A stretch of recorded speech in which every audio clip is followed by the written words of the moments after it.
Well, the Angolan government's fiscal balance, so moving from a surplus of 8.7% in 2012 and the deficit is projected of 3.4% in 2013. Let's take a look at why this is and some of the underlying economic prospects that are going to drive growth going forward. Brian Dlamini, Sovereign Risk Analyst at RMB, joining us on the line. Brian, thanks for joining us. So when we're looking at this deficit of 3.4%, we know the trade or the overall balance of payments has been volatile given what the oil market has done over the past few years and also as a result of the financial crisis. But why is Angola now facing a deficit this year? Well, I think one must first clarify that, this year's budget is a growth budget and it's a very ambitious budget. And there's almost, I'd say, three main reasons why we've seen the swing in the budget numbers.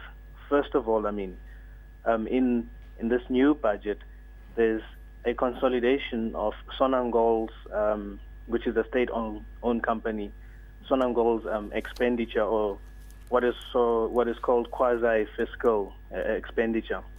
So, for instance, Sonangol would previously spend money on behalf of government, so like building houses, etc., and then what they would do is they would net it off and pay the net effect into the fiscal budget, and that was never consolidated before. So expenditure would happen outside the government's budget. So that's the first reason. By incorporating Sonangol's fiscal or rather quasi-fiscal expenditures, that has led to a swing in the budget.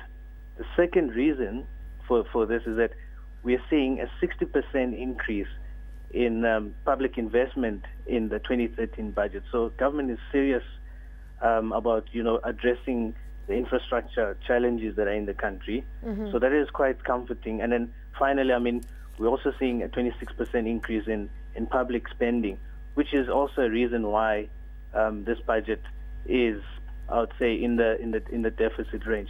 Yeah. And I think finally, just to also put color to it, the ruling party, the MPLA, last year lost quite a bit of ground, in terms of, the popularity in Luanda, the stronghold. So there's a clear indication, to the powers that be that there is need for change. Mm-hmm. And, that type of change must come through sooner rather than later. So there we go, putting their foot on spending when it comes to infrastructure. That could, of course, be seen as a positive. There's also been some changes when it comes to the foreign exchange market regulation of that, Brian. What are the implications of this? So, well, there's this new word or concept known as kwanzaarization, of the economy in Angola. So effectively, what would happen in the past is that all the oil producing companies in Angola would take profits away from Angola, or would sell oil obviously and get the profits offshore and also service debt offshore.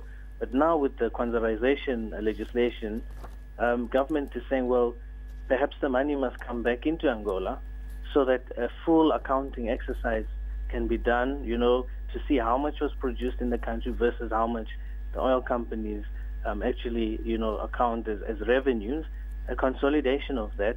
And then from that, local companies in Angola must be paid in Kwanza, and the rest, well, the oil companies can take back out. But it's I think, a new drive for more transparency, and to also make sure that the central bank, the BNA, will have full control of dollar flows, or what is supposed to, because what would happen is these oil companies would pay for suppliers in dollars, and it would make the Kwanza quite susceptible to movement. So now, when all the money comes back, there's going to be a bit of predictability as far as the exchange rate is concerned.